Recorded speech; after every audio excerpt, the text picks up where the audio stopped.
Who is Dr. Jeff Feinman, please?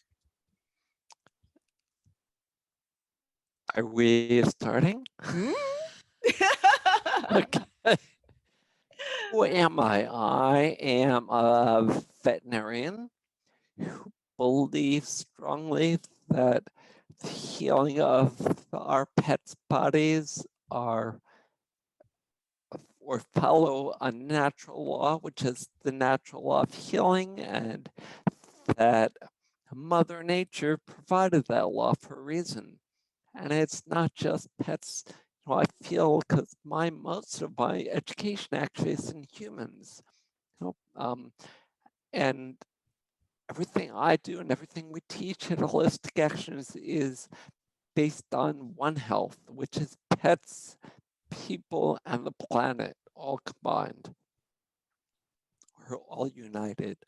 So I'm not sure if that answers your question, but I'm also a person who came to the path that I'm on because of my own genetic brain disease that started manifesting when I was 14 years old, and I had a now I find out, because I didn't know at that time, there was about a 20-year prognosis.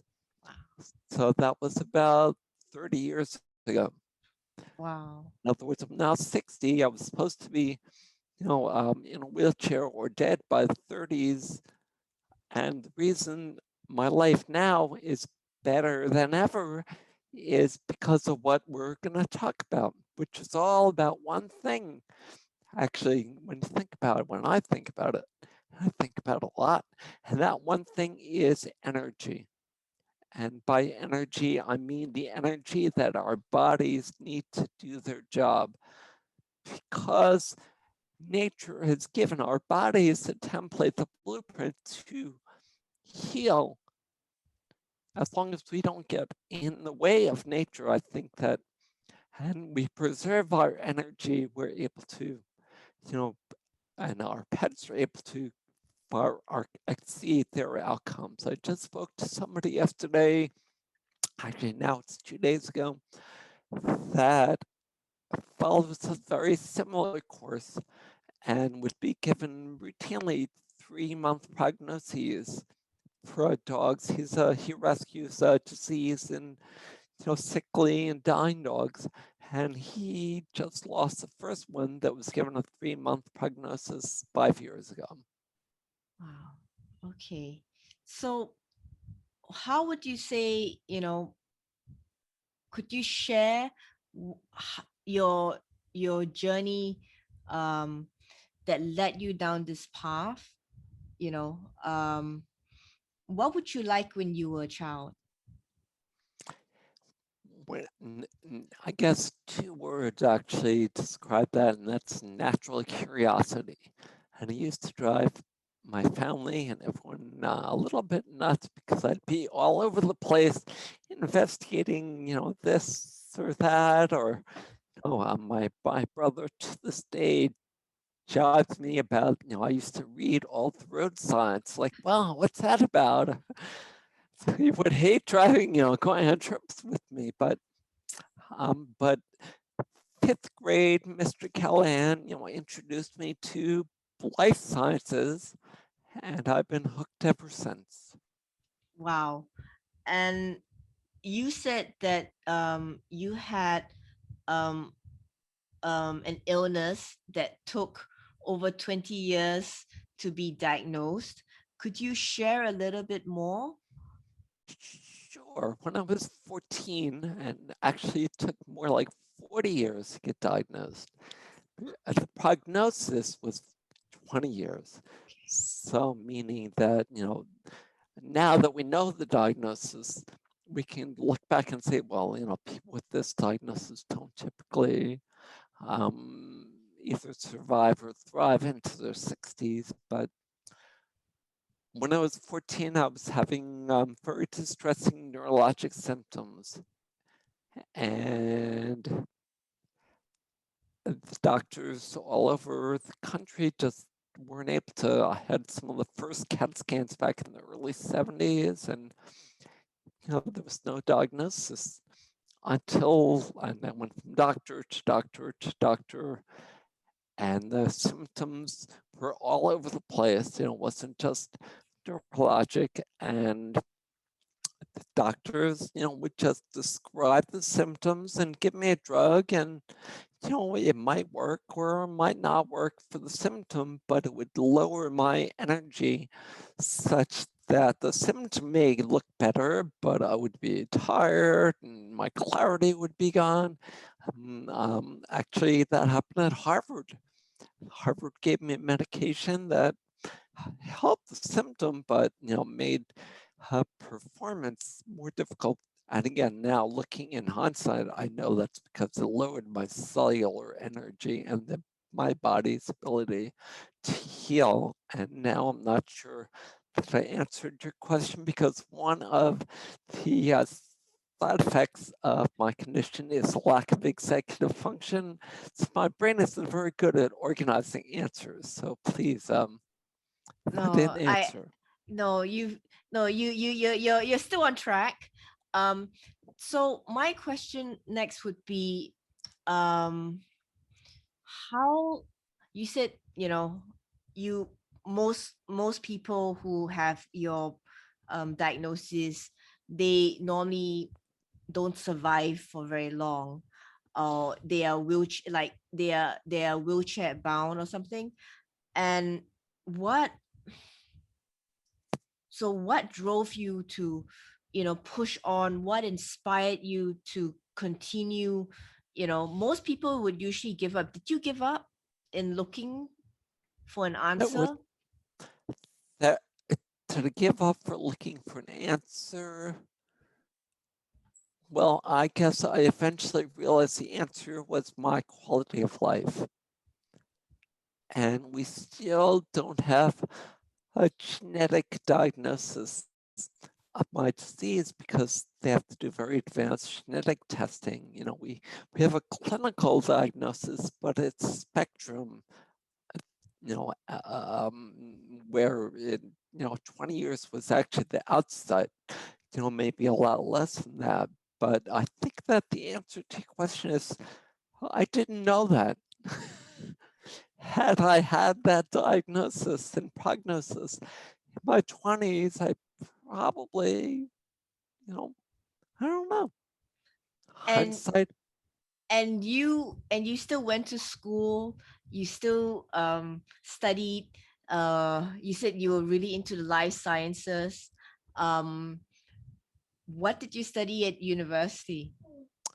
I was a molecular biologist, and actually, we have some published research on the individuality of cells, um, which translates to my study now of the individuality of dogs and cats. Mm. But that was my research and academic focus. When I was younger, I was actually on at that point the PhD track for, at that time, this new science of molecular biology. At that time, our lab was actually in the biochemistry department of the medical school, because there was no molecular biology department yet. It was, on the cusp. You were a pioneer. You were the Well, you were right, you were on the you what? were in the wild west frontier in that sense. You're exploring. um I just find it fascinating because I think most people with, say, your physical condition, and you say it because you have your brain is everywhere in terms of focusing. I mean, how did you manage to study such academic things, which to my mind is, for me, very difficult as it is? That's a great question, and I actually never thought of it that way. And it all made sense to me intuitively, but that's not what you're looking for in medical or veterinary school. You're looking for regurgitation of facts, and I guess the only way I could do that was repetition, repetition, repetition, repetition. Practice, practice, Wow.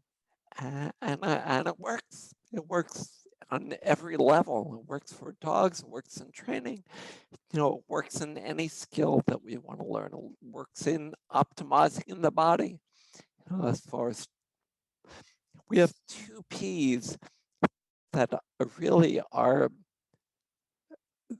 the general rule for everything, and that is persistence and patience. Yes, that's So that's really very the answer. important. I was just patient by not knowing, what was going to happen. I mean, I didn't even know that I had a diagnosis. I just know that I wasn't able to do this, or I was having weird symptoms and I have a weird voice. And it's only again in hindsight that I'm able to really say that, all these things are related to my SCA. and and all this has never stopped you from pursuing your studies um at all. You somehow managed to, I think, take it in your stride with the cadence that you had in your body, your natural rhythm in your body. It sounds like you sort of managed to go with the flow of your body and still get on with your studies and become such a smarty pants that you are. I don't know about that, but thank you for the compliment. Oh, And you're so smart. No, seriously, I have a huge admiration for people who study such in-depth details like the way you do it, because I personally am not cut out for that. It's not, in my DNA to be able to focus that way. But somehow, you've managed to take in your stride, with your physical condition, that you manage to really go deep into very intellectual studies, which is amazing. you know um when was this the switch that you had to make you switch from the microbiology to the next step towards where you are today? oh gosh, so there were a lot of next steps, with the most recent one being just a couple of years ago. But from the research track to the clinical track, so from molecular biology to veterinary medicine, I always wanted to be a veterinarian. When I was 5, when I was at Penn, they pretty much said you can go to medical school, you can go work in a PhD, you can do veterinary work, and I just chose veterinarian. And after my vet school work and work with patients, I realized I didn't want to go back to the lab and work with monolayer fibroblasts. I don't want to work with, in the lab with cells all the time, Wow. even though I still believe strongly that it's all about science and hard facts. And molecular biology, in my opinion, happens to be the hardest of the life sciences. With physics and E equals mc squared, it's just so funny that you have that behind you, because I'm just now working on an article that starts with E equals mc squared. Oh, Um, yeah. I'm always fascinated with the brain, and how we think, how much is the brain and the heart, how is it related? And always people talk about the left brain and right brain, and some people are more one than the other, but yet there are some who have the ability to merge both, in a way to create something special. And it's always fascinated me, how we think, why we think, what motivates us, you know and you said you chose vet school, which is super hard. I think vets, I think one of some of the smartest people on the planet, because they have to study so much. Like, a doctor only has to study the human body, male and female, you know, for veterinarians, you guys have to study all sorts of mammals, and it blows my mind how much the human brain can absorb and retain in a couple of years of studying, and it's so much work, and I've always been in awe of people who can do that, and you especially. I just, like I said, I'm like, wow, you know Well, very impressed. I just thank you, and I just want to say thank you. Also, no one's ever asked me to go into any detail about that, so that's awesome. Thank you. We'll Oh, talk about the rest, I'm sure, as we talk more about yeah. why I what we're doing now. Yeah. So when you, from what I understand, vet schools are very conventional in their training, very science based. I think so that transition for you must have been quite easy. Right. Um, so how did you make the crossing over from a conventional vet training to a more holistic, actionable vet? Well, that is a great question, and I don't think I did, because I always saw medicine as medicine. The healing of the body was the healing of the body. There was one experience. I started my practice in the mid 80s, and one of my clients had crippling, painful rheumatoid arthritis, and her rheumatologist, her brilliant rheumatologist, put her on an unheard of supplement that turned her life around. And when I learned more about or read more about the studies and started using it, I realized that maybe we don't have all the tools in our toolbox. Because at that time, things like omega-3 fatty acids, fish oils, which is what it was that turned around, or glucosamine, or they were not on veterinarians' shelves. That was not part of the veterinary model. So as we learn, as we observe clinically, um, that's basically what brought holistic medicine into my life. Is I just saw it as another arm to practicing medicine, helping quality of life for people and pets. Wow. And what what were the modalities that you decided to, do a deep dive into? At that time, because I was very, very drug focused, I was actually involved with the FDA, investigational new uses of something called 4-methylperazole, which nobody heard of, but is the antidote for antifreeze poisoning. And I was working in emergency practice, and I was the only vet actually in the country with 4MP that we would make up from the stock bottle and distribute around the country. And that was the start of thinking outside the box, because again, I knew that we didn't have all the tools, and it was easy to make the transition to supplements as drugs, because I saw supplements just as another form of a natural drug. But at the same time, I also began to realize the importance of clinical nutrition, that maybe eating processed food wasn't the best thing for pets at all times. And that I thanked my mom growing up in the 60s and 70s. And that's what she touted. She was a big prevention magazine reader back when it first came out and started. And that was the way we were all raised.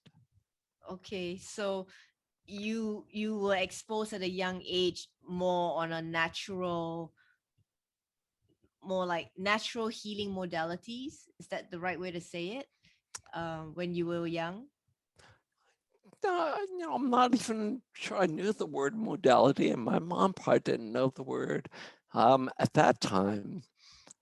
But she knew intuitively, mother's intuition, which is so often correct for various reasons that we can get into later if you'd like. She knew that you had to work with the body. Always despised drugs. Always, try to stay away from antis. Antis that work against, by definition, against the body. So how did holistic actions come about? Well, holistic actions is, I just want to give a little context. Holistic actions is the development of the one-on-one practice that I was doing and a bunch of people are doing, but we realized that we can't really effectively get the word out around the world. And holistic actions is a digital platform way of disseminating all of the ways of working with our pets' bodies and working with conventional medicine, because again, no matter what modality we use, whether it's conventional medicine or surgery or supplemental nutrition or homeopathy or acupuncture, they all work the same way. That is the essence of One Health, that we're all working in accordance with Mother Nature. Because you're so science-based and evidence-based, things like acupuncture, homeopathy, how did it sit with you when you first, came into contact with these new concepts? It didn't at all. Yeah, sorry. The evidence was not there. I didn't like it. And what was that aha moment? That's why that poster is behind me. Okay. That was my aha moment. That is the Hahnemann Monument in Washington, D.C., the only monument he erected to a medical doctor in Washington because of the number of lives that homeopathy has saved over the years. And the way I came to that, totally unscientific at that time, now we have thousands of research papers that document it, is I just read the epidemiology. I just read the number of lives saved. I read the hospital stats and said, well, wait a minute, 5% of the homeopathic patients died, but 80% of the non-homeopathic patients, something's going on there. And I began to do what scientists do, or what open-minded kids do, and that's experiment, play around with that time with myself. And when my own allergies were cured, that was in the spring, and by the fall, I was full-time into homeopathy. Wow. And so you basically was a skeptical person with all this woo-woo stuff, as they call it, and you started to read all the stats, to convince you that in your brain that there must be some truth in it somehow, why lives were saved and how was it saved. And because you, as a scientist, you're supposed to be inquisitive and curious, you started to experiment on yourself to figure it out. And I think that's so cool. I think that's the true spirit of a scientist. um that I've always romanticized and idealized, you know people of knowledge, seekers of truth, as I call you guys, to that you guys are trying to figure out, like, okay, why does it work, how does it work. And did you, as you were experimenting on yourself and you cured yourself of your allergies, how did that feel, in how did it sit with you? Well, it was a gradual process in that Well, first of all, I didn't cure myself. Homeopathy never cures. Okay. Homeopathy initiates the process of cure in the body. So where there's vital force, where you're living, homeopathy is able to stimulate those processes to get rid of the underlying, imbalance that actually is at the root of, physical symptoms. So that's perhaps a long-winded way of saying that it wasn't a dramatic change. It was, I was actually treating myself for an injury in March. And by May, when my spring allergies hadn't started, but my injury was better, I said, well, the injury would have gotten better anyways. And allergies just said it's not a bad allergy year. But May became June, and June became July, and no allergies. And I lived on antihistamines every day because I couldn't function otherwise. So there was a gradual realization that something's going on here at a real deep level. And going back to your original question about why I got on this path, it's because through observation, I realized, and many of us realized, that we weren't curing diseases. We were eliminating symptoms, and they would come back, weeks, days, months later. And, I guess the belief or understanding that cure was possible was in my mind, in my deluded mind at that time, because at that point I didn't realize that allergies are incurable, that arthritis is incurable. And to this day, I say, and I'm accused of giving false hope, but to this day I say, where there's life, there's hope. If you have a vital force, if you're alive, your body may be able to take care of the problem, or your pet's body may be able to take care of the problem. And I'm evidence of that. Could you explain to me, as a person who is not familiar to homeopathy, or to our listeners who has never heard of it, what is it exactly? That's a great question. I guess I have to go back to this couple hundred years, but basically it was an observation by a genius scientist with a unbelievable Renaissance education, actually, um, that observed, experimented on himself and observed that he was getting symptoms of the disease, that the medicine that was being used to treat that disease, he was getting symptoms of that disease, that even though he didn't have the disease, but it was from taking the medicine. So homeopathy is basically a science, and it really is a science. It's an observational, experiential science of how the body heals and how it works. And what he came to is realizing that, what a substance can cause, that same substance can cure. That's it. That's really the basis of all of homeopathy. There's nothing else like cures, like famous Nobel Prize winning physicist said, likes like likes. And it's the same, and that was on a physics level, not on a life sciences level, but that's basically what homeopathy does. Is it gives the body a little dose of the disease, and then that little dose goes away and the body self-corrects. Mm. That's it.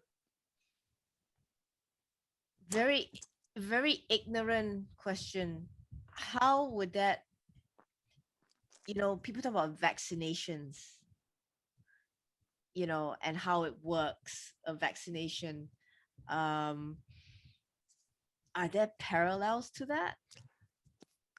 Actually, the original vaccinations, the original, yeah. there's direct parallels in that you're giving the body a little bit of the disease, but unfortunately, it's not a direct parallel because in homeopathy, it's that what you're giving leaves the body, and that's where the tiny doses that we use come in. The vaccines don't leave the body. It's material doses. We as scientists don't yet accept the fact that a submolecular dose can do anything in the body. We know in the lab that works. We know in the clinics that works, but in conventional science, that's not yet part of the medical model, at least in the US. It is a big part of the medical model in other parts of Europe. I keep looking for different books that aren't here, but there's a book called Homeopathy in the ICU and Emergency Room. Using homeopathy integrated with conventional care to improve patient outcomes. Wow. And that is what we teach at Holistic Actions, how to use the best of both worlds. Whether Wow. it's homeopathy or acupuncture, nutrition, or just sometimes we can just, modify the lifestyle. All of these things were part of the model that Hahnemann taught us. It's what he called hygiene. Hygiene. Could you elaborate more on what is hygiene? A good lifestyle is getting enough sleep, eating fresh food, being positive and happy, which we now know cures diseases. And I'm going to take a digression here because I want all of your listeners, if possible, to read Anatomy of an Illness. All right. It's very readable, and it's about a journalist in the 60s. It's a self-autobiographical book about a journalist who cured himself of an incurable, painful, life-limiting disease, and he cured himself with laughter, Mm. which morphed into this new field of positive psychology, where we don't focus on depression or anxiety. We focus on, things that make us happy, and the symptoms of the mental illness or mental dysfunction, they gradually go away. That actually is the wellness model, where we want to do everything to preserve health Mm. versus focusing on the symptoms of imbalance. So that will apply to, say, the pet parent, the caregiver, and it trickles down also to the wellness of your animal at the same time, doesn't it? Because they are both related. Because if you are stressed, your animal will be stressed because they can sense um that that energetic vibration coming from you. Is that correct to say? Well, there's no evidence-based medicine behind that, but I consider EBM, evidence-based medicine, it's called EBM. I consider it to be a combination of evidence-based medicine and experience-based medicine. And that may be a bigger part of EBM is experience. And experience shows that Rupert Sheldrake's work about the morphic field and the fact that we're all connected by energy is really, so yes, it is correct in my mind. That there are physical and brain chemical and there are, biological reasons to explain why that occurs when you're in the presence of your animal. But Rupert wrote a book up on how your dog knows that you're coming home before you're actually there, and they know because we're all connected via that morphic field. So for holistic actions, um, you share and educate people on the holistic modalities, and you know um what would you say is your overall philosophy or approach to teaching all this?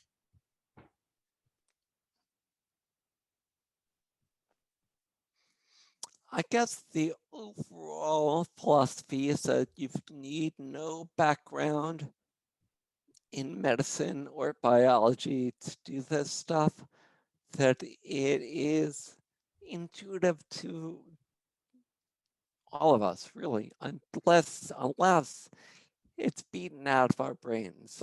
And right now, our youngest student that grasped the whole concept was around 6 years old. Wow.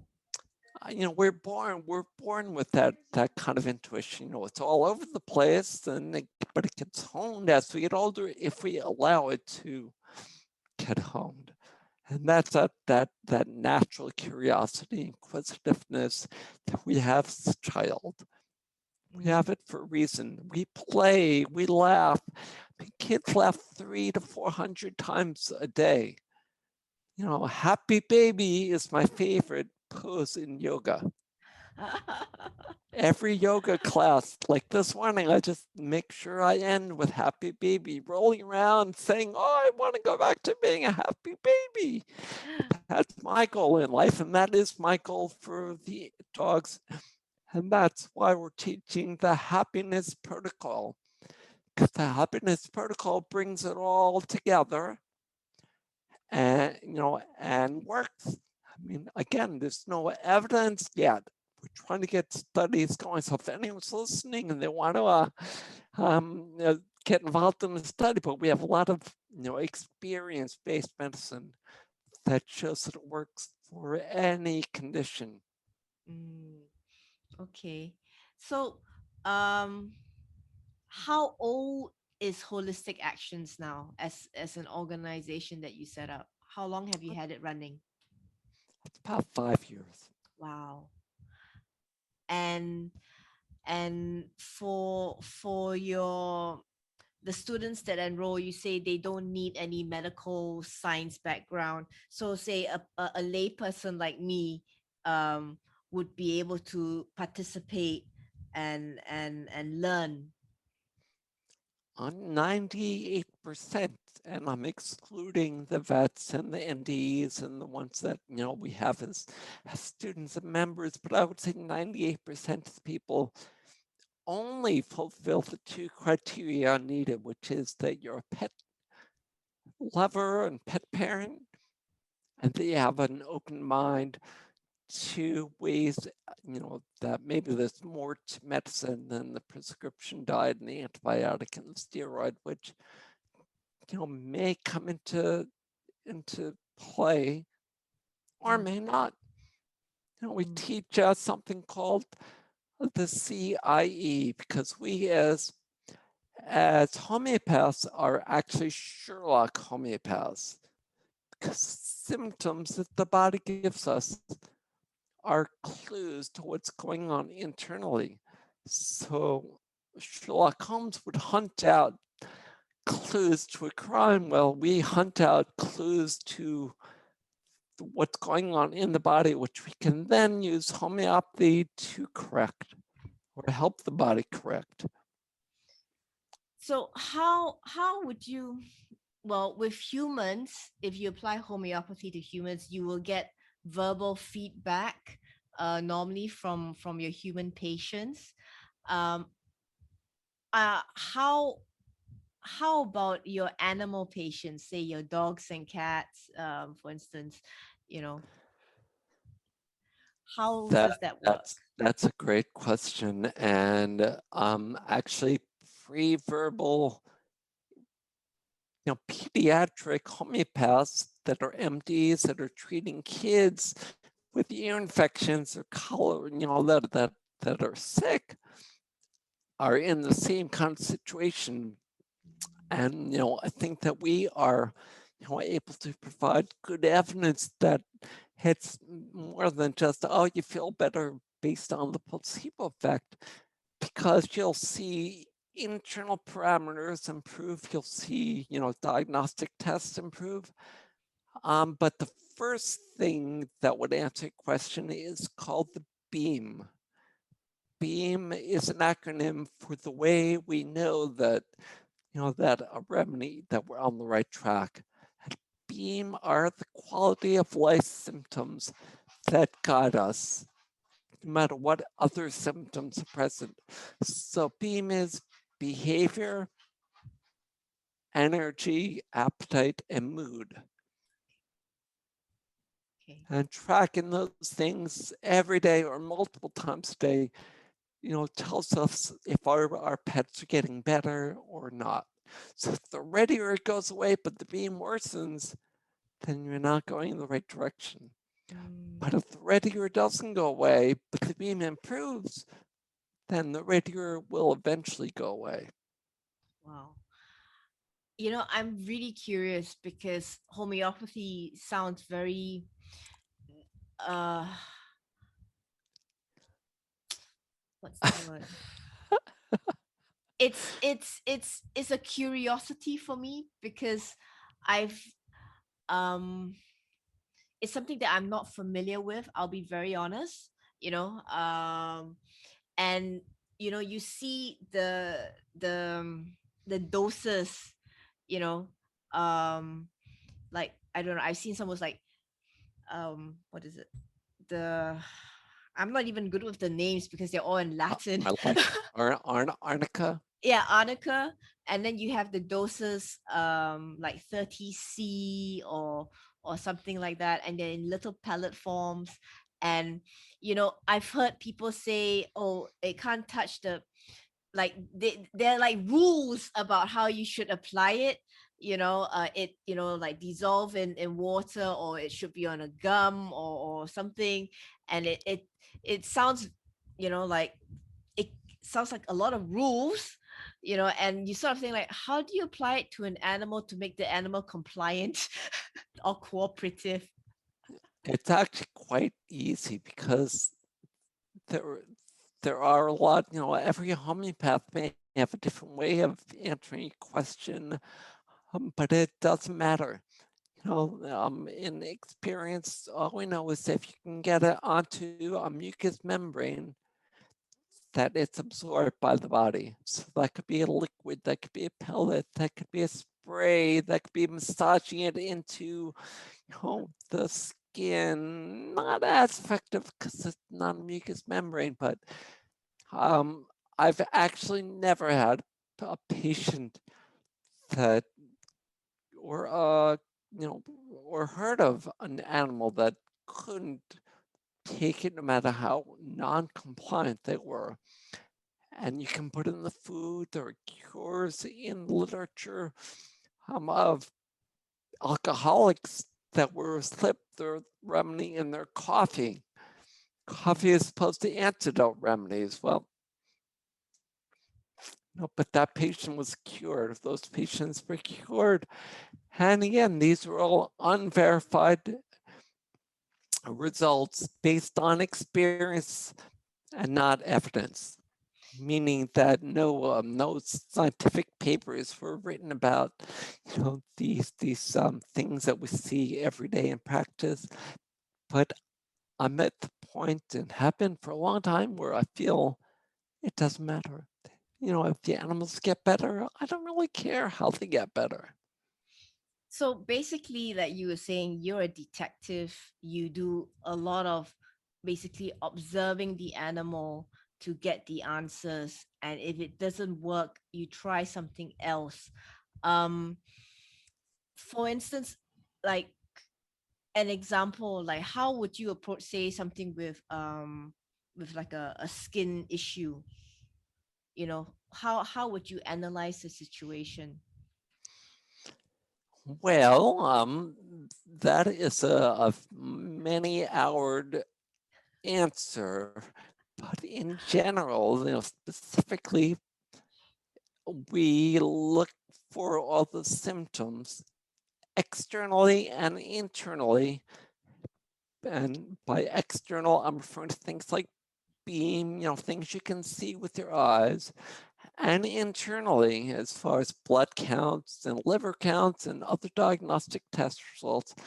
put them all together throughout the life of the animal, because every symptom we've ever expressed is an expression of, what's going on internally and how our body is responding to things. Put that all together, then go into a book that is a cross-reference of medicines, of homeopathic medicines that have successfully treated or even cured that symptom in the past. Put it all together and decide on a group of remedies that may be useful. Right. And then observe the effect. Choose the best one that we think is the best one and observe what happens after that. And usually, how long would it take through your experience to see an improvement or a change, for instance? Great question. And the answer is it depends. And it depends on the context. Meaning, in the context of an acute disease, when I had Lyme disease, I mentioned before that I'm a big experiment. I do these experiments myself. I had 105 fever and neurologic signs and confirmed Lyme. And my wife kept saying, "Can we go to the hospital now? Can we go to the hospital now?" And I said, no. I had just started studying homeopathy, and I was very fortunate to have a homeopath, my first mentor, right down the road. We were on the phone, and because it was an acute disease, when he found the right remedy, I was better by the next day. Wow. And you can actually see changes within minutes or hours, but you have to know what to look for sometimes. If you're 105 fever and that fever is now 104 and 103 and 102, and within an hour, then you're on the right track. Yeah. If you're feeling better. So, okay, that's quite cool because, you know, before I met you, I still wasn't aware of what exactly is homeopathy and what is the process, that you do to try and do a diagnosis and stuff. And just listening you go through and explain, it really is a lot of observation and diagnostic testing that you do. So you do use science-based testing to see whether or not the body is responding, or the levels are going up and down. So it's not entirely how do you say, airy fairy, there is evidence-based observations that you look at to make the next step, the next deduction, the next experimentation, or yeah, to try out different remedies, for instance, if you're not sure whether it works. Exactly. Wow, it's a lot of observation. It's a lot of observation. Well, it's a combination of subjective and objective observation. As veterinarians, we're told that pets don't have symptoms, they have signs, clinical signs. Meaning that the objective changes are signs, but since pets can't give you, their symptoms, they don't have symptoms. But, we call, just like in people, everything a symptom.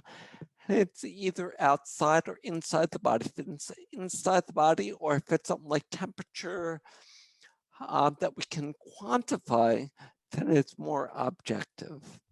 And that's actually can be called a semi-quantitative group of symptoms, because you can give all these things a 1 to 10 rating. Is the beam an 8 today? Is it a 7? Is it a 6? Well, that involves, how well is he eating? How fast is he gobbling his food? All these things come into play. And it's a big part, a lot of observation by the pet parent. And I do have this journal here that I will, this is how you keep a journal. Okay. And this is Dr. Chambro's healthy animal journal that tells you not about homeopathy, about how to keep track of symptoms. And you'll see, a lot of it is really just journal pages. And that's what it's designed for, um, to do a timeline and track all the symptoms of the body. I love this because it really is actually getting the pet parent to really take responsibility for the animal's care 100%, but it also requires the pet parent to be extremely self-aware and conscious of being present, of looking, of taking down notes, of really, looking at micro behavior, like little things that unfortunately I think most people just gloss over. If your dog doesn't get up to greet you at the door, that's not something that you usually make note of. If he wakes up a little bit later, if he barks a little before he eats his meal, not necessarily, because that's not actionable unless you're looking for, if you go to the vet with those symptoms, they say, oh, don't worry about it. But, those are early warning clues that things may be going on in the body, or that there may be something in lifestyle that needs to be modified. So most of your pet parents or students who join holistic actions, how do like what majority of the students, do they stay on or do they feel overwhelmed by all this? Because like someone like me who, for instance, like if I've never been a detailed oriented person, for instance, and I just wing it in life, and suddenly you're saying like you have to write down and take note. Do you have students who feel that overwhelm factor? Well, that is our initial goal. When people see or understand the amount of information that's out there, it's a natural feeling to feel overwhelmed, but it all comes down to when you sign up, for example, at Holistic Actions, you get one question and one thing to fill out, and that is, what is the problem? What's going on? What can we help you with? And that's usually how it starts. On the forum, that's what we do all day, every day, is answer questions. And those questions become the gateway to learning more and more and more, and different individuals based on their individual natures learn a lot, and some just just stay with us as the insurance, their membership, their calls with me, their use of the forum is just insurance against what might happen otherwise, meaning if they can give arnica, or they can give apis after a bug bite, or they can modify the diet not to have diarrhea, then they may save a lot of money or not. Wow. And this is a very pun not intended, but a holistic approach to healing your animal and through observation, using homeopathy. It requires a lot of patience, I would say, because you have to really be still and not rush things. You have to be, in a good calm state to observe your animal. Yeah. Wow. I'm just, it's really a very interesting way that you're teaching your students, because can see applications to this approach, not just to animals, but to your own self, for your own, like consciously living, and how you are aware of how you live, how you live your life, how you behave, because in my mind, your animal's response to the environment is also a response to you. So you have to be very self-aware of how what you do that might affect the animal. Yeah, it's very deep actually. It can be, but that, going back to your question about the overwhelm, it's good not to think about that initially. Then you will get overwhelmed, but our job, there's now like 5 or 6 veterinarians that will, reply and be involved with holistic actions on a daily basis. And our job is just to help sort that out for you. Mm. And And take it one step at a time. And maybe it's just that you need to switch the diet. Maybe you just need to change the lifestyle or your attitude a little bit. Maybe the negativity is affecting your animals. Maybe a flower essence will help both you and your animals. mm, mm. I would say, I don't know, to my mind, like most diseases are caused by stress and inflammation. And, so a lot of it actually is how to manage the stress, isn't it? It is. And now you're going back to, inadvertently going back to the overwhelm, because the best way in my mind to get rid of that overwhelm is to realize that it's just about one thing.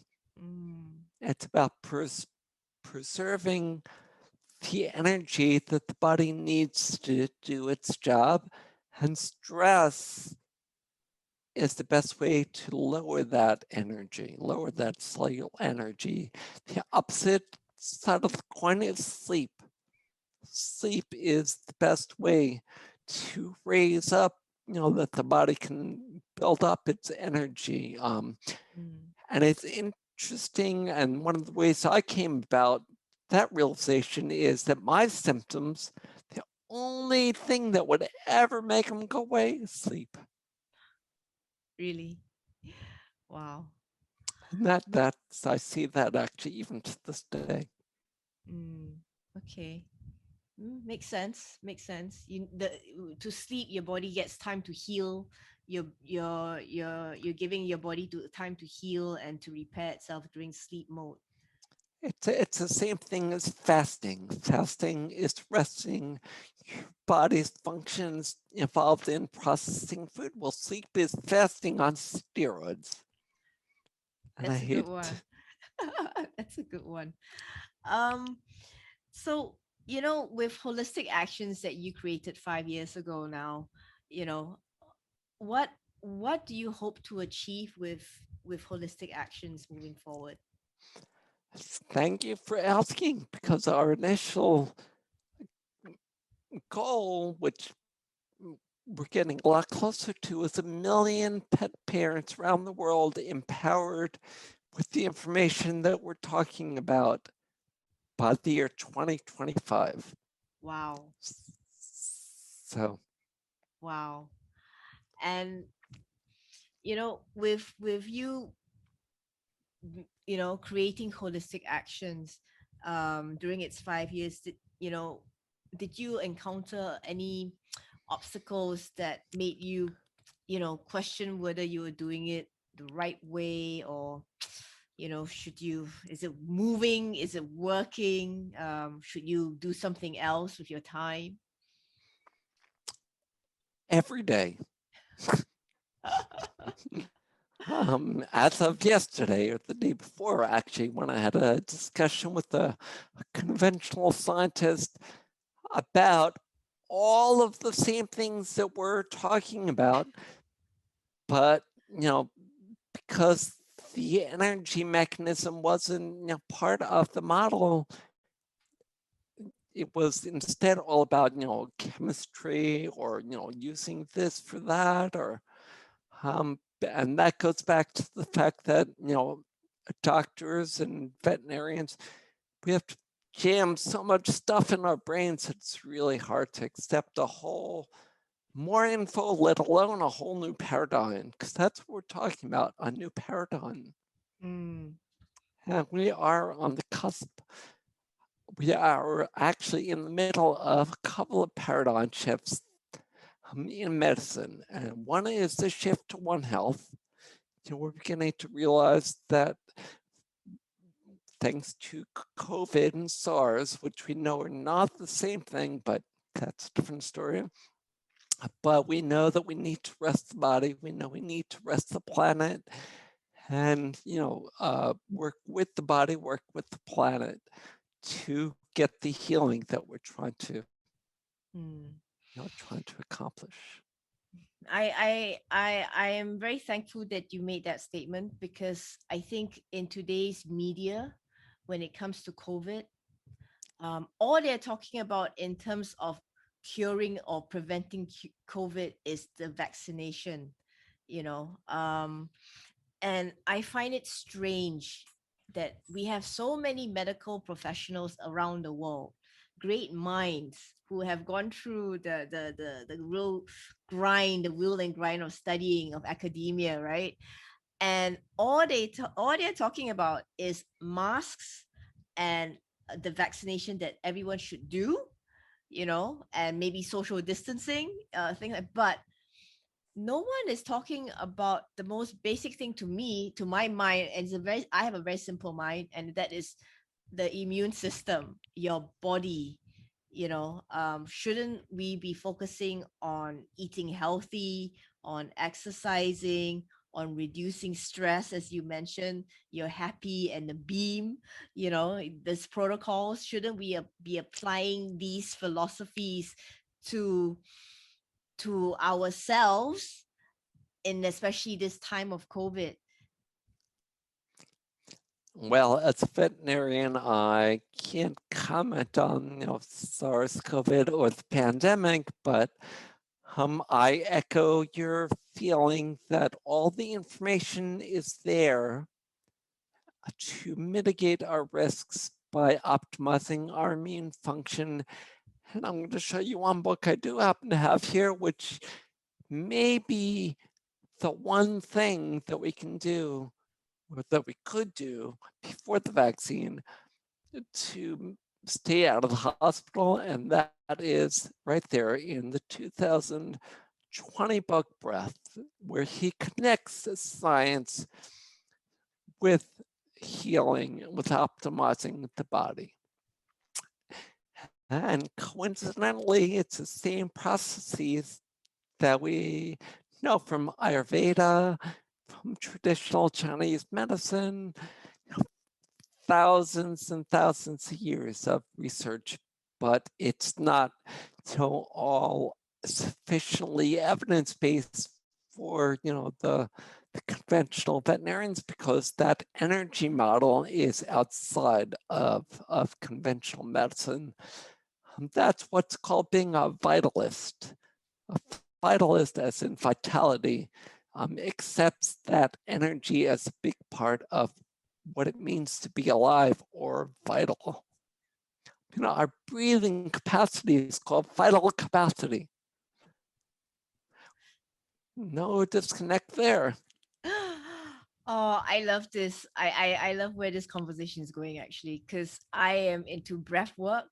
I actually did a course on the Wim Hof method, on how to breathe. And when I first started trying the Wim Hof method on myself, I was stunned at the initial, my physical reaction to just breathing in and out. He goes with the belly, breathe through your belly, the chest, the head, breathe out. And wow, I mean, like, I started to feel, my body started just to feel things that I never thought it was possible in an exercise protocol that he was teaching, and it, it it was very fascinating how my body was responding to everything. And doing the cold showers, which I've been doing. Unfortunately, living in the tropics in Singapore, 1 degree north of the equator, it's not as cold as, say, people who are living in the northern or the southern hemispheres, where you have the 4 seasons, for instance, and winter. You know, but it was very interesting doing these self experiments on myself with the breathing, and because I also practice Tai Chi. um I won't say I'm an expert at it, but I practice in my own way and as a layman. How breathing is so essential to life. I mean, that's the number one thing. If we take away our breath, we die. Forget about food, forget about water. There's no oxygen, we will die very, very fast. you know Exactly, exactly. And the breath is the one autonomic function that we have control over. mm, And we're able to balance out, and our dogs are able to, our cats are able to balance out their sympathetic fight or flight mechanisms that govern disease and often govern life with their parasympathetic rest and relax mm. functions. And it's really, really easy to initiate that transition in animals, much easier than in people. That actually is the basis of the happiness protocol. Wow. Oh wow, that is very cool. That is very cool. Your holistic actions, your protocols, I mean, like, your whole philosophy is something that I identify. I'm like I'm drawn to it, because I think, like I said, 2020 especially has been a year of a lot of internal review on self development, analyzing and rethinking how my brain works, my attitude, especially my attitude to life, and you know and learning how to differentiate the difference between responding to something versus reacting to something. Exactly. Exactly. Yeah, yeah, You know, yeah. it's like the stimuli. We teach a very simple um, model that's based on exactly what you just said. It's the model of balance. And there's going to be stressors. Stress is emotional, but a stressor could be a bacteria, could be a toxin, could be anything, that causes stress to the body or the balance. And when the body is out of balance, the response to that are symptoms. Mm. When the body gets back in balance, those symptoms go away. So yeah, and Wim Hof is one of the science-based, he's done a lot of research has been done around his method.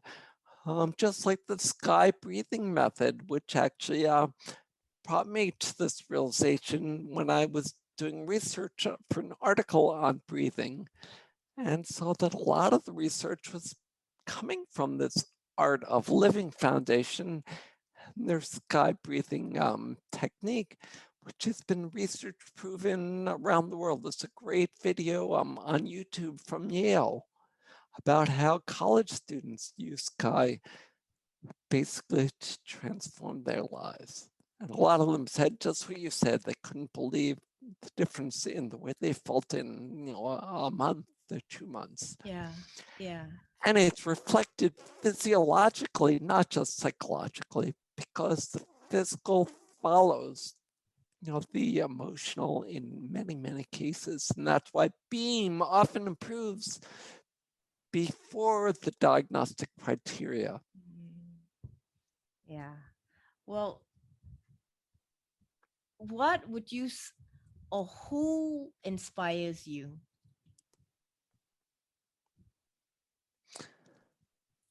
Oh my gosh, there are so many that I mean, I guess the founder of this approach, Hahnemann, is my ultimate um, inspiration, because the entire framework, everything we're talking about, was determined by him. Let me see if I have his book. It's written in layman's terms, and it was designed for anyone to be able to read. It's called the Organon of the Medical Art. Not anything about homeopathy, it's about healing. It's just a bunch of aphorisms, so you can read one or two little aphorisms before bed. And I suggest everybody do that. So Hahnemann, William Osler, the founder of residency, he's an MD from Johns Hopkins, basically taught that healing was observation, that we needed to take a step back from the hospital bed and stop intervening and observe. That was the hallmark of what he taught. You've got Einstein behind you, and of course, we're talking about energy equals symptoms, and basically that's because E does equal MC squared, as we all know at this point.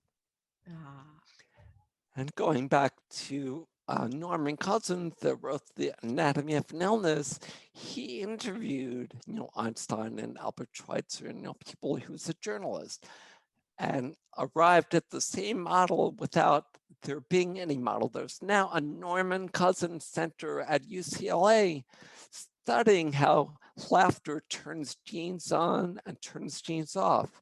Actually, one of the studies I read was on just the opposite, how loneliness and depression can actually increase your genes, for inflammatory conditions, and turn off your genes for antiviral, natural antiviral activity. I did want to say one thing about what you said before about inflammation as being the underlying cause for a lot of things, for most problems. But inflammation is also what allows us to be alive. Yes. Inflammation is the good thing. Frequently we confuse, stress. Yeah. I think it's like medicine. It can be a poison. It can kill you. It can heal you. It's how you look at it. It's how you apply it. And like stress, we all live with stress. There will always be stress. Without stress, we will never have improvements. We will never advance. For yourself personally, actually, if your body wasn't under so much stress, I don't think you would be the person that you are today, to be very honest.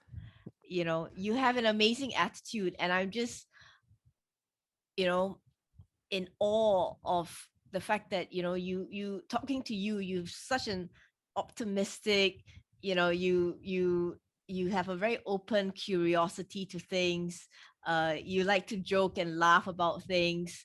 You have a cheeky sense of humor yourself.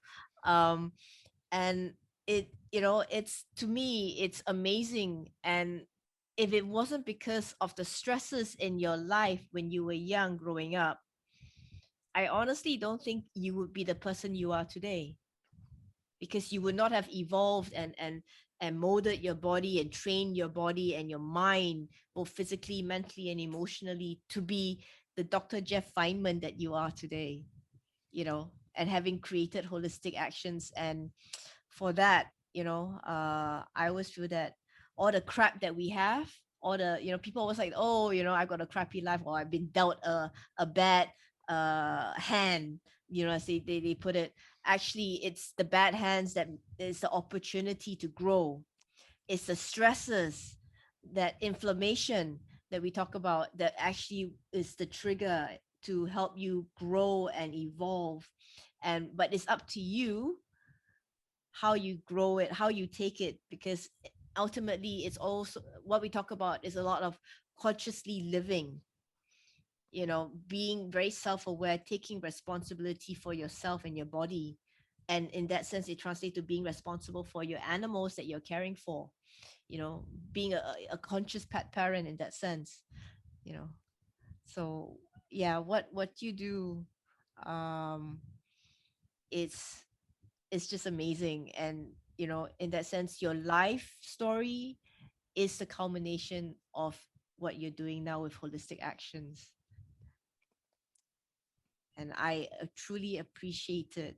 And I think we haven't had enough time to go into your backstory, like your mom and everything. And I do want to go back into that when we have more time another day. But I just want to thank you because you know what we have discussed today. Yes, it's science based, it's evidence, observation, but there's a very deep spiritual connection to it as well. If you're open enough to go there, uh to explore that dimension. Even with breathwork, as we're talking about, I found what was interesting with the Wim Hof method when I was studying it is they talk about the pineal gland, where the pineal gland is the spiritual center. Actually, it unlocks a lot of things that goes into, as people would say, the woo woo land. But I think as human beings, we have much to learn still. Science has not answered everything just yet. It's still a journey of learning and growing. And what you're doing is really the next frontier. You are there, and I I really encourage anyone who's listening to this podcast, if you are curious, please do go and check him out and his website. You know, and I will make sure that the books that he mentioned, I will put the links down as well. So anyone who wants to find out more, I will put it down. But Dr. Jeff Feinman, on behalf of all the pet parents and animals, I just want to say thank you. Really thank you. You're an amazing man. You're very inspirational. Thank you.